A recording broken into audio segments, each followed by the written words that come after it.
कि मैं करे सो मारिए, परमात्मा की वाणी कहती है मैं करे सो मारिए और तू करे सो छूट बे। इस मार में होशियार बंदे गधा बने के उठ बे। हो करे सो गद्दा होई, मैं करे सो बोक बे। और बंदा बिसारे बंदगी तो स्वान है सब लोक बे। क्या कहते हैं कि जो मैं करता है कि मैंने ऐसा कर दिया, मैं ये कर दूंगा, मैंने इतना दान कर दिया, मैंने फलाना कर दिया, मैंने इतने इतने भक्तों को नाम दिला दिया, तो कहते हैं जो मैं करे सो मारिए। जो मैं को लेकर चलता है उसके ऊपर मार पड़ती है, परमात्मा उससे रुष्ट हो जाता है। और तू करे सो छूटवे, कि नहीं परमात्मा ये आप ही की कृपा है, हे प्रभु आप ही करवा रहे हो इस दास से, हम कुछ करने योग्य नहीं थे। तो कहते हैं तू करे सो छूट बे। इस मार में होशियार बंदे गधा बने के ऊंट बे। और जो इस तरह बकवाद करते हैं हु करे सो गद्दा होई और मैं करे सो बोक बे। और बंदा बिसारे बंदगी तो स्वान है सब लोक बे। हिरण्यकशिपु मैं किया कोटि 49 राज, ऐसे नरसिंह ले गया जो तितर को बाज। कहते नरसिंह ने मैं करी थी, उस मैं का उसको क्या फल मिला कि नरसिंह ने ऐसे मार डाला, नरसिंह भगवान ने परमात्मा नरसिंह रूप धर के ऐसे मार डाला जैसे तितर को बाज पक्षी 1 सेकंड के अंदर समाप्त कर देता है, मार डालता है। हमें उदाहरण देते हैं कि यदि आप भी मैं करोगे, अभिमान आपके अंदर समाएगा तो परमात्मा ये काल भगवान तुम्हें मार डालेगा।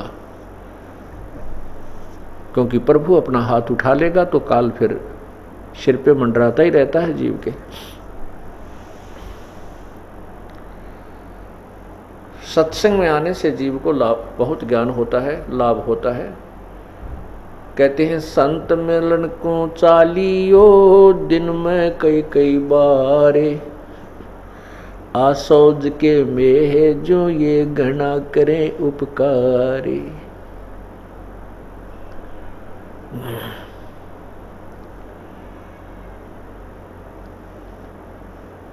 संत मिलन को चालियो तजमाया अभिमान, जो कदम आगे रखे ओहे यज्ञ समान। कितना पुण्य भी होता है साथ के साथ। सत्संग में जब आप चलते हो, कई दिन पहले ही आप अपने कार्य की एडजस्टमेंट करते हो। सर्विस वाला छुट्टी के लिए प्रयत्न जारी कर देता है, मजदूर है वो बेचारा अपने उसी तरह अपना काम को एडजस्ट करता है, किसान है, दुकानदार, बिजनेसमैन है, जो भी है वो कई दिन पहले से ही अपनी सेटलमेंट करके और सत्संग की तरफ चलता है। कहते हैं सत्संग में कैसे आना चाहिए। जैसे किसी व्यक्ति को किसी शहर के प्राइवेट और सरकारी हॉस्पिटल जवाब दे देते हैं और कहते हैं कि आप दिल्ली ऑल इंडिया इंस्टीट्यूट के अंदर अपनी चेकिंग कराइए।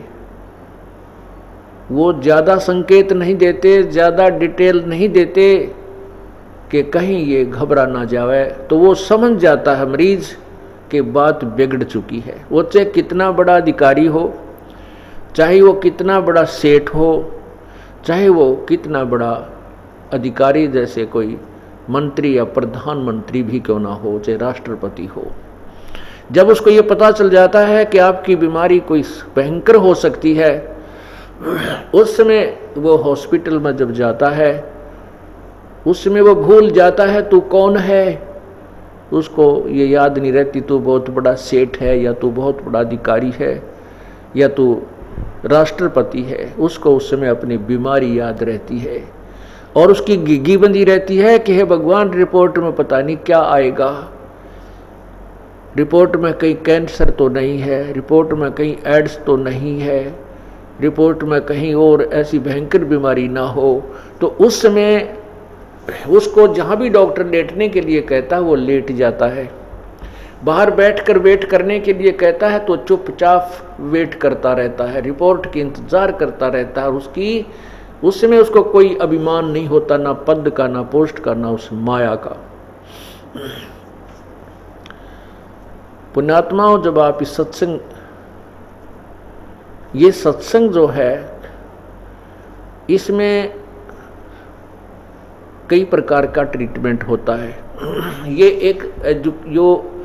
एक विद्यालय भी है और ये एक हॉस्पिटल भी है। जन्म मरण के दीर्घ रोग का ट्रीटमेंट इस सत्संग में होता है, जिसका कहीं इलाज नहीं।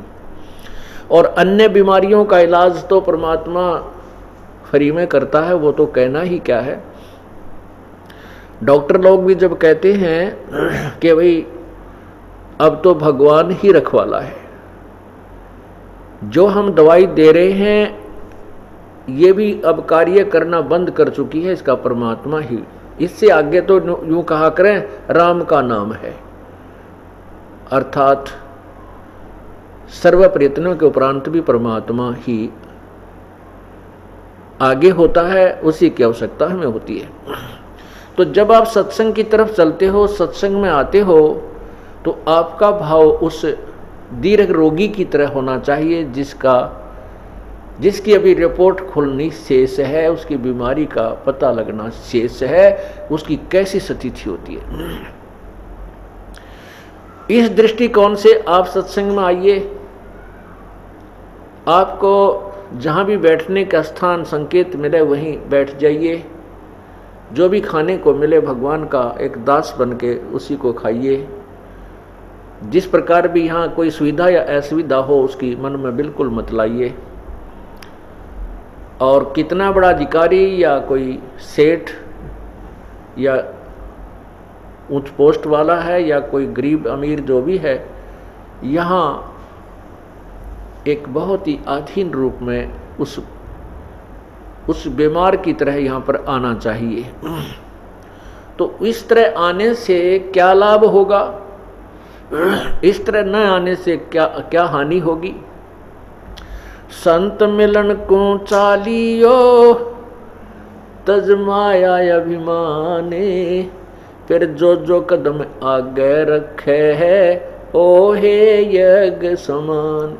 जितने भी कदम इस साधिनी के इस तरीके से आप आओगे सत्संग में, तो आपका एक कदम एक यज्ञ के तुल्य पुण्यदायक होगा। अब हिसाब लाना आप कहाँ से चले हो और यहाँ तक कितने कदम आपके हो गए, ये पुण्य आपको प्राप्त हुए।